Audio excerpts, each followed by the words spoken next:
Could you please introduce yourself? Hi, my name is Mike. I play with Tomahawk. You just came from London, you said, with Tomahawk. How did it go? Well, no, we played in Brussels night before last. Yeah, and it went very well. We confused a lot of people, which is usually a pretty good sign that you're doing something right. You've been playing for almost 3-4 months now with Tomahawk. We've done one tour of the States and one tour of Australia, so this is really only our third tour. And how did it go in the States? I heard what a lot of sold-out shows. Actually, yeah, it did good business, and it did also really well in Australia. So, seemed to be a lot of people interested. Yeah. How was Australia? You've been there a couple of times. Been there many times. Yeah. It was fine. Even bigger shows than here or in the States. For some reason, our distributor did their jobs for once, and our record has been promoted really well there. So. How come? Because in Holland your record isn't so big promoting? Because our distributor here sucks. Yeah. Just kidding. It's just different. We've got lucky there. Basically, you can't really blame it on one person or another person. And some countries have, different tastes than others. It's just the way it goes. Also about the fans, are there more fans than here in Europe or something? I have no idea. It's not science. We just go up and play music, and we're happy that people are listening, whether there's one person or 1,000 people. Or I try not to concern myself too much with who's listening or why they're listening.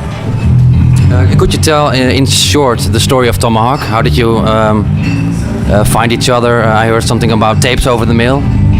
Pretty much. That's how it started. I just asked Dwayne to do a project for my label, and he said, "Well, yeah, I want you to sing for it."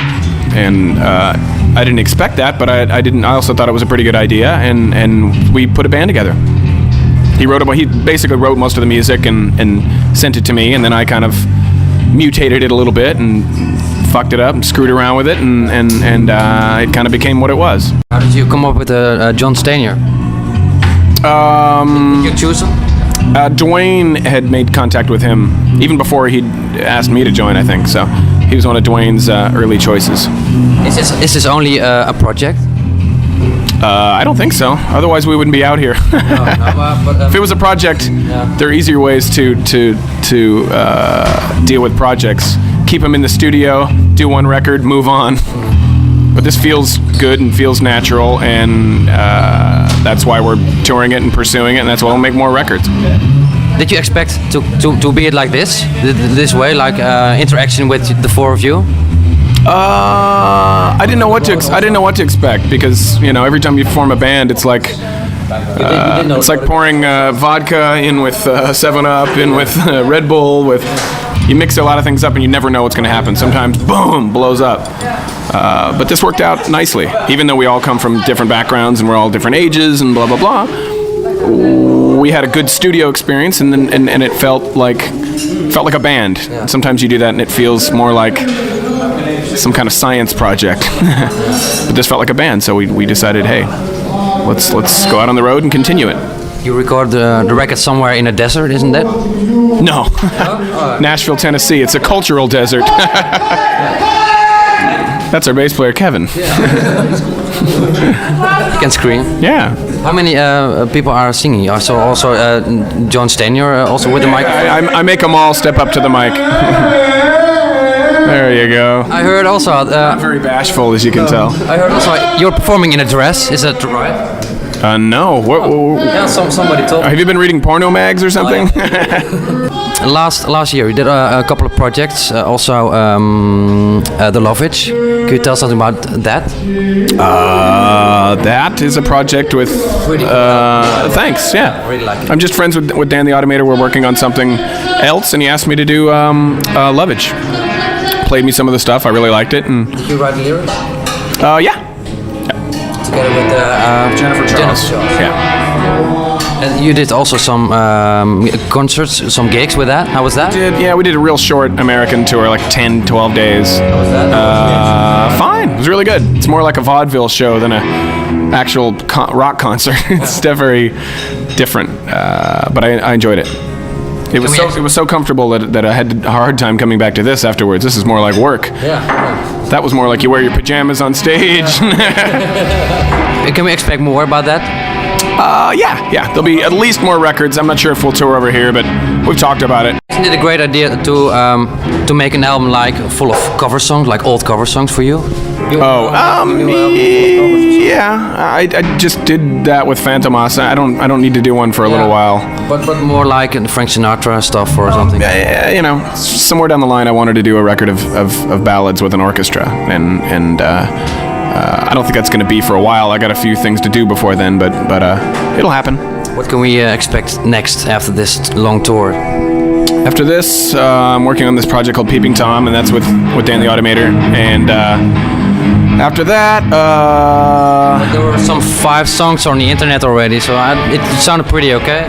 Thanks. Those aren't really the tunes, but I think that's probably my call. That sounds like the band playing, but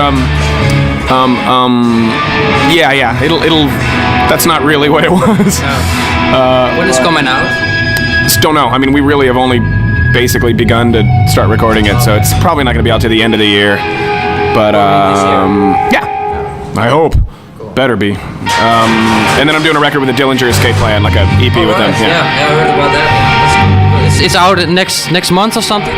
No. I record it. I don't record it for another month and a half. Oh, you haven't recorded at all? As soon as I'm done with this tour, I go to the studio with them. Okay, cool. They're playing with System of a Down. Yep. Yeah. Can we expect some... to do that tour. But they wouldn't pay us enough money. Okay. They're cheapskates. But can we expect you on the stage with Dillinger Escape Plan? No. I'm just doing a studio collaboration. And why is that? Because I'm a new singer, I believe. So. Yeah, that's right. Yeah. Why did you choose for that? I don't need another band. Why did you choose to record songs with them? Because they asked me. Freaked out. They asked me, and they're great band. Yeah. And I thought it'd be an interesting, like I said, one-off collaboration, like just something different for both of us. And you also recorded with them a cover song. From what song is that? Oh, with Dillinger? Yeah. What is it? Oh, I don't know if they want me to tell anybody about it. Okay. I'm not sure. I never asked him. Okay, it's Aphex Twin. Yeah, all right. Yeah. Thank you very much. All right. Sorry, guys. Could you please introduce yourself? My name is John Stanier, and play drums in Tomahawk. Could you tell, in short, the history of Tomahawk? How did you get involved with the band? It pretty much started with Dwayne Dennison. After he left the Jesus Lizard, he was playing with Hank Williams III for a little while, and I don't think he was too happy with that, so he wanted to start his own band.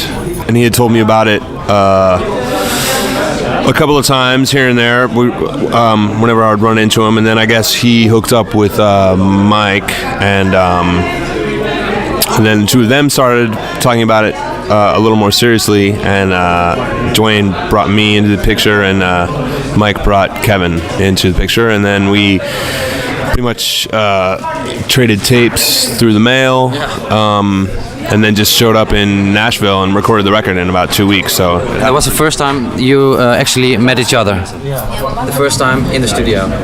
Oh no! I've known all of them for a long time. I knew Dwayne from Jesus Lizard, obviously. I knew Kevin from Cows, and then Helmet toured with Faith No More years and years ago. So I had known Mike too.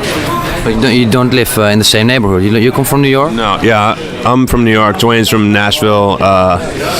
Kevin is from LA, and Mike's from San Francisco. So spread out all over the place. What were you doing at the time? What band are you playing beside this? I was not in a band at the time. I was pretty much just DJing a lot in New York. So. Okay. What kind of music? Just hip hop, stuff like that.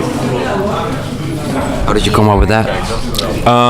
That I sort of fell into by accident. I kind of filled in for somebody, or no, I DJed somebody's birthday party, and then the next thing I knew, I started to take it really seriously, and then I was like DJing 6 nights a week. So, in a big place right now, or still DJing big places?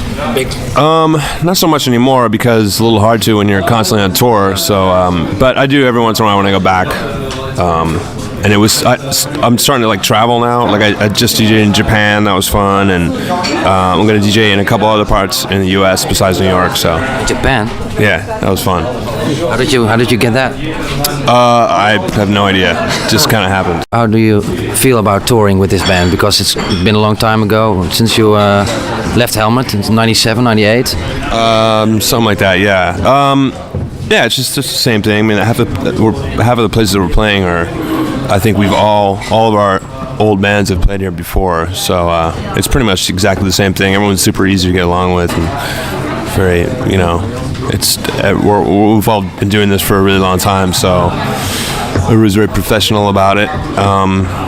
No drama, so it's good. Did you have a lot of influence to make these songs? It's pretty much Dwayne. The majority of it is Dwayne's songs. I mean, this band is definitely less. It's very like stripped down. So I'd say the majority of it is definitely Dwayne. He pretty much writes all the songs. So how could you describe the style of this music? I think the official word that we've all just decided on is cinematic rock. So I'm told. Okay, that evolves like bluesy and rock and pop all in one. It could mean anything. I mean, cinematic rock. So it's one thing that we all have in common, and there ain't that much, but is movies. So okay. And soundtracks. Everyone's like super into soundtracks. I'm just starting to get into soundtracks now, but I guess Mike's been into soundtracks for years. Dwayne's bringing them along, so hopefully we'll get to do a soundtrack. That would be great. You've played in the US a couple of shows. How was that? Because I heard the whole tour in the US. Yeah, yeah, it was really, really good. This whole thing has been pretty quick. I mean, it's like we did the record in like 2.5 weeks. Then everyone went away to do their other bands and everything, and then we just joined back up and did a whole US tour. So we've only done one tour in the US. We just played, just toured New Zealand and Australia. And now we're in Europe for the first time.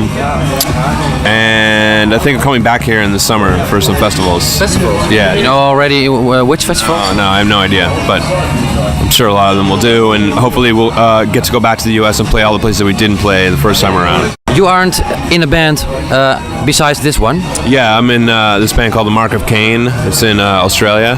So I go down to Australia all the time. So I'm going there right after this tour. Australia? Back to, yeah. Wow. So we have a house there or something? No. But that's just where the band is. So Australian band. Yeah. It's pretty crazy. Yeah. How did you meet these guys? They opened up for Helmet the first time that Helmet went down there, and I just had remained friends with them, and it actually started as a rumor that I was playing on their record, and like an internet rumor, and then one thing led to another. Just kind of went ahead and did it, so it was cool. It works out good. But everyone's in another band, actually, except for Dwayne right now is the only one who's not in another band. But Kevin's obviously in the Melvins, Mike's in 50,000 other bands, so everyone's very busy. Do you think he can handle that all? Because he's busy with a lot of things. I guess that's his deal, so yeah. Could you tell in short the story of the ending of Helmet? There's no big story or anything. It was just pretty much time to call it a day. We'd been around for 10 years. It was just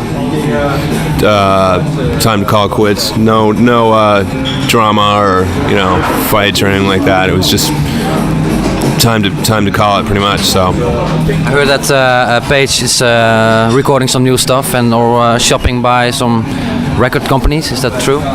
I guess. Yeah, I don't really talk that much to those guys too much, but I think he's about to record his record. I don't know if he has the whole thing done yet or what, but yeah, shopping it around. So what do you expect from tonight?